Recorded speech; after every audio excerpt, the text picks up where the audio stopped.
way, when we talk about over 522 years of resistance, it didn't just start with the U.S. occupation in 1848.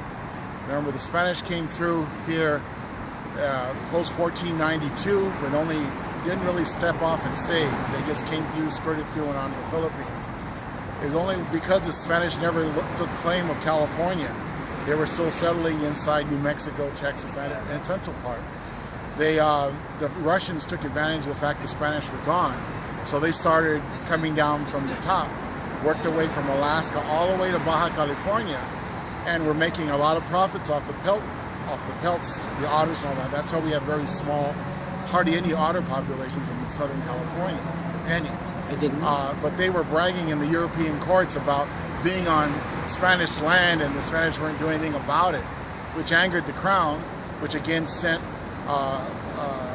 missionaries, was Junípero Cerro and Father Quino, with a bunch of soldiers to physically claim the Californians, Lower Baja California and Alta California.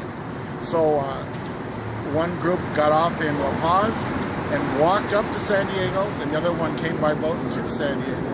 Well, by the time the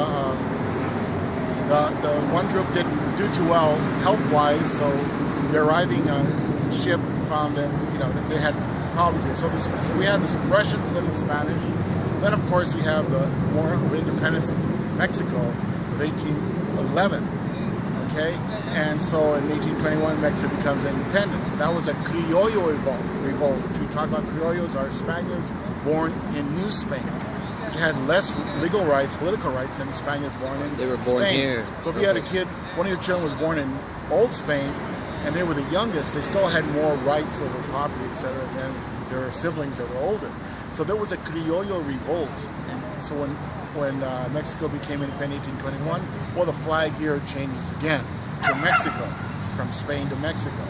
And then, of course, you have the California Bear Republic, post the war with the Mexican-American War. 48. 1840, post that, you had the 49ers, you also had the Californios here.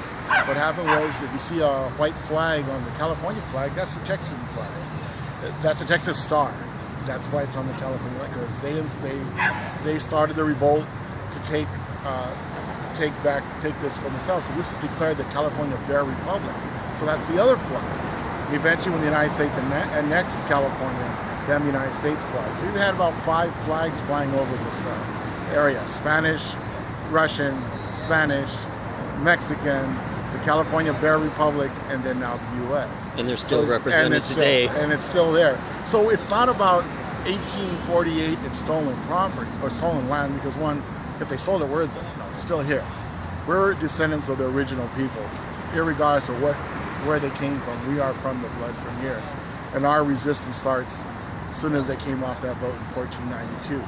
So that's why we look at this as a continuum of resistance against European colonial and neo-colonial occupation since 1492.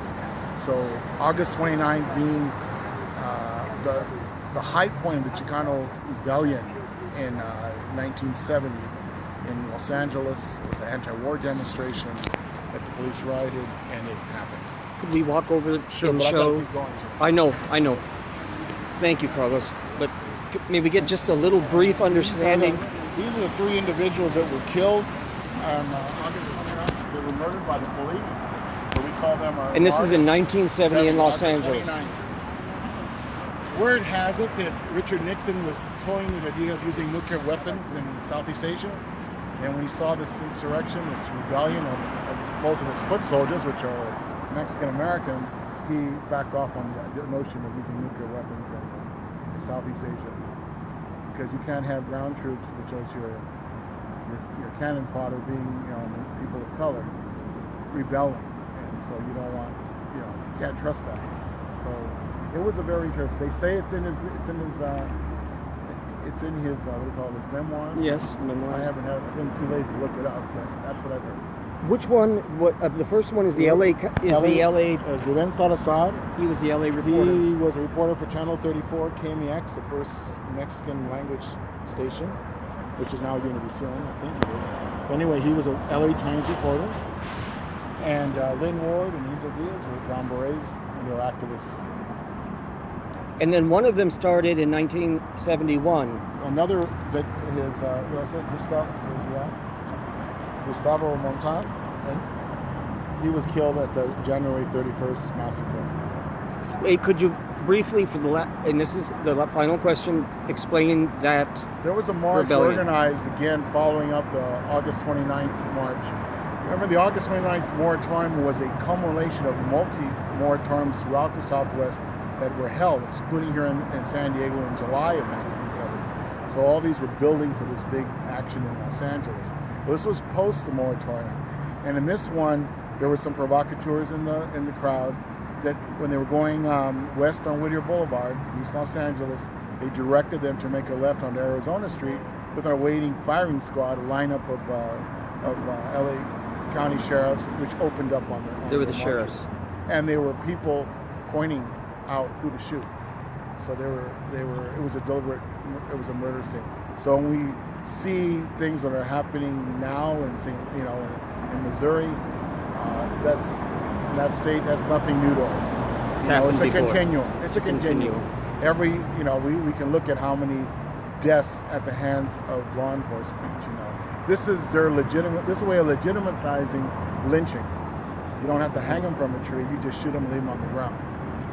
And they'd make up some excuse. Well, the whatever reason why it is, you but that was the whole point. The reason why you leave a young man on the ground like what's happened, in the last week, is because it instills fear and terror into the community.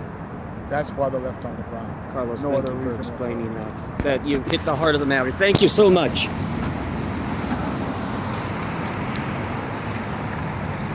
Okay, so we're at Chicano Park, and I'm gonna get this up to YouTube right now.